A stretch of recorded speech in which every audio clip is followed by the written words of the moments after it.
Assalamualaikum warahmatullahi wabarakatuh dan salam sejahtera. Untuk section kali ini kita akan mengajarkan kepada Anda bagaimana cara menginputkan beban merata pada frame. Namun beban ini berupa beban merata trapesium dan segitiga. Jadi ini mungkin tidak begitu sulit ya. Jadi saya akan memberikan gambar kepada Anda. Jadi ini hanya sketsa ya. Jadi yang biru ini saya asumsikan sebuah balok. Jadi yang tengah-tengah ini plat. Jadi kalau bentuk platnya seperti ini, balok yang panjang akan menerima beban merata berupa beban segitiga, beban trapesium, dan balok yang pendek akan menerima beban merata berupa beban segitiga. Dan beban merata berupa trapesium dan segitiga ini kita inputkan pada model bila kita tidak menggunakan atau tidak memodelkan plat pada permodelannya. Nah, di sini meskipun ada platnya, kita asumsikan tidak ada ya. Ini hanya sebagai contoh kasus Anda. Jadi terlepas ada tidaknya plat di permodelan ini, kita abaikan karena kita hanya fokus kepada Anda bagaimana mengaplikasikan atau menginputkan beban berupa beban merata trapesium atau segitiga. Namun Anda perlu ketahui seperti saya katakan tadi, merata dan segitiga atau berupa beban trapesium dan segitiga itu kita inputkan bila kita tidak memodelkan plat, atau mungkin beban meskipun kita modelkan plat, namun beban luarnya kita inputkan tidak melalui plat. Jadi kita menginputkan langsung melalui balok bisa.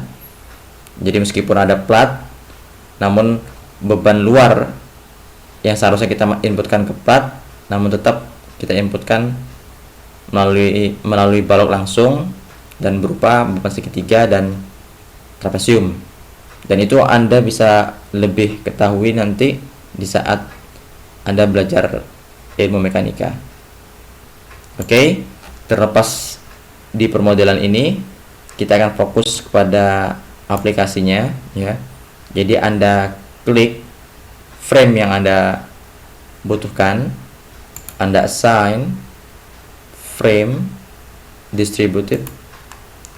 Oke, kita asumsikan super date. Kemudian kita pakai direction gravity, jadi arah ke bawah. Kita akan menggunakan atau memberikan contoh kepada Anda. Pertama ini adalah beban segitiga.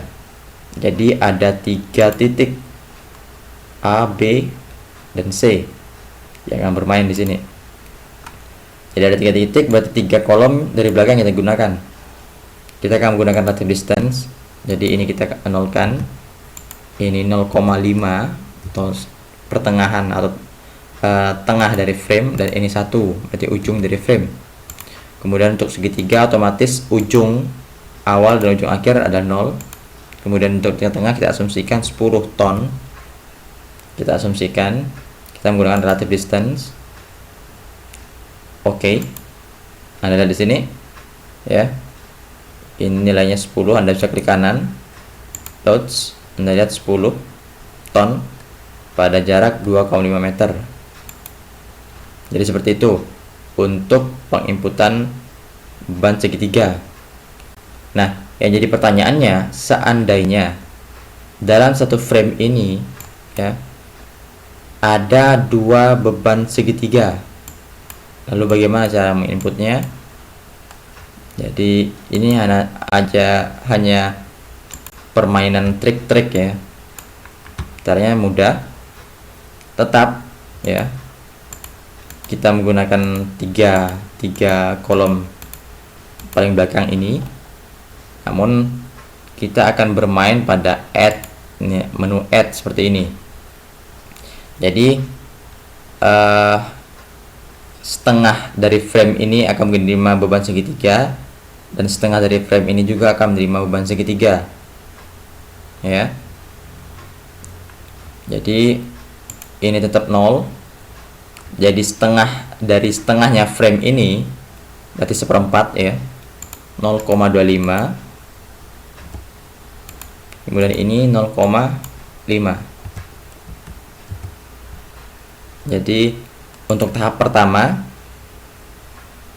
titik awal 0, titik akhirnya 0,5. Jadi beban segitiga akan berhenti pada titik tengah frame. Anda lihat, oke, seperti ini. Jadi ini tepat di tengah framenya. Kemudian kita akan menambah lagi di sisi sebelah kanan dari frame. Kita assign, ya, kita select terlebih dahulu, assign frame load distribute dengan definisi beban yang sama. Kita pilih add, ya. Kemudian sekarang kita ganti titik awalnya ialah 0,5, ya, karena kita ingin mulai pada sisi ini. Awalnya kita 0,5, kemudian ini tengahnya otomatis 0,75, dan ini 1. Anda lihat, kita add, jadi gaya yang sebelumnya tidak akan hilang. Oke, seperti ini. Nah, jadi ini hanya trik, ya, trik untuk menginputkan beban. Jadi Anda harus pintar-pintar dalam mensiasati permodelan atau penginputan beban di ETABS ini. Jadi seperti itu untuk analisa atau penginputan beban segitiga. Sekarang beban trapesium ini lebih mudah karena melibatkan 4 titik, ya, seperti pada gambar ini. 1, 2, 3, 4. Oke, sama, assign frame load distribute, kita gunakan super date, replace tidak masalah karena ini merupakan awal. Kemudian titik, ya, jadi ada 4 titik. Jadi ini adalah 0,25, jadi 1/4 dari framenya. Kita asumsikan 20, kemudian 3/4 framenya kita asumsikan 20 juga. Nah, pada ujungnya 0. Oke, dia akan berbentuk trapesium. Jadi ini 0, 20, 20, dan 0.